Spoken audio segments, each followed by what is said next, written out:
तुर्किया में आने वाला ज़लज़ला अमरीकी खुफिया टेक्नोलॉजी हार्प का नतीजा है। हुक्काम के मुताबिक तुर्किया में अब तक 8,500 से ज्यादा हलाकतों की तस्दीक हो चुकी है, जबकि 50,000 से ज्यादा अफराद के जख्मी होने की इत्तलात है।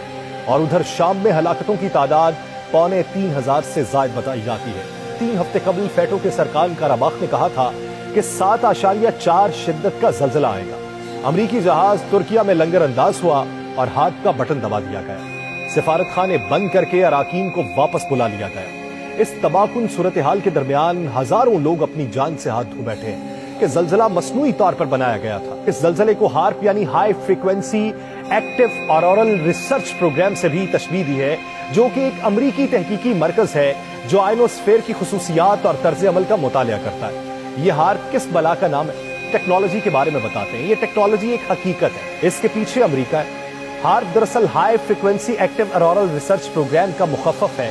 हार्प 1990 में अमेरिका में शुरू किया। ये एक तहकीकाती मंसूबा है। इस मंसूबे का बुनियादी मकसद रेडियो कम्युनिकेशन टेक्नोलॉजीज को बढ़ाना होता है। रूस यूक्रेन जंग के तनाजुर में अमेरिका हाल ही में तुर्की पर अदम ताउन का इल्जाम लगाते हुए संगीन नताइज की धमकियां भी दे चुका है। तुर्की, जो तुर्किया में अब तब्दील हो चुका है, ये सल्तनत उस्मानिया के इख्तिताम के बाद 100 साल इसके 2023 में पूरे होने हैं। 2023 में 100 साल पूरे होंगे तो मुआहिदा लौज़ान भी खत्म हो जाएगा। मुआहिदा लौज़ान के इख्तिताम पर बहुत सी जो शराइत थी तुर्की के ऊपर, वो तुर्की से हट जाएंगी और तुर्की एक मुआशी पावर बन के सामने आने की कोशिश कर रहा है। इसी वजह से वो इस्लामोफोबिया के खात्मे के लिए भी काम कर रहा है। इसी वजह से जितने भी आप तुर्की के नए ड्रामास देख लें, उसमें कुरलुस उस्मान हो, दिरिलस एर्तुगरुल हो, मेंदरबेन जलालुद्दीन हो, इस वक्त जो सबसे बड़ी मुश्किल तुर्की के ऊपर आन पड़ी है, हार्प का नतीजा है। बुनियादी तौर पे हार्प अमरीकी रियासत अलास्का में चलने वाली एक रिसर्च प्रोजेक्ट का नाम है, जो 23 से 35 एकड़ रकबे पर लगाए गए 180 टावर्स और एंटीनों पर मुश्तमिल है, जिससे 3 बिलियन वॉट ताकतवर इलेक्ट्रोमैग्नेटिक वेव्स पैदा की जा सकती हैं।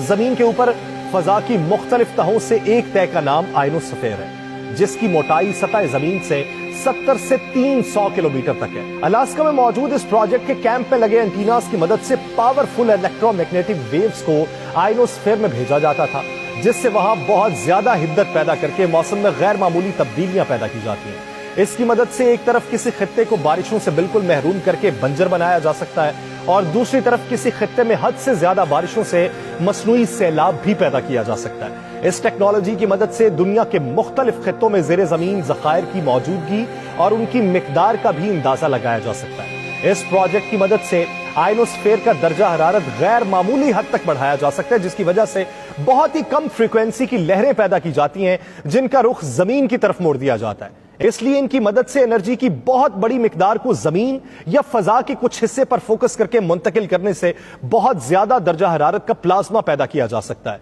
इससे जंगलों में भी आग लगाई जा सकती है, उड़ते जहाज के इंजन को आग लगा के गिराया जा सकता है। तहकीक से अंदाजा लगाया गया है कि इस हार्प रेडियो स्टेशन अलास्का में 180 के करीब एंटीनाज हैं, जो तकरीबन 72 फीट ऊंचे हैं। इन सब एंटीनास को इस तरतीब से जोड़ा गया है कि तमाम एंटीनों से निकलने वाली शुआएं अलग अलग शुआओं को भेजने की बजाय एक जेट ताकतवर शुआओं को भेजने का काम करती है।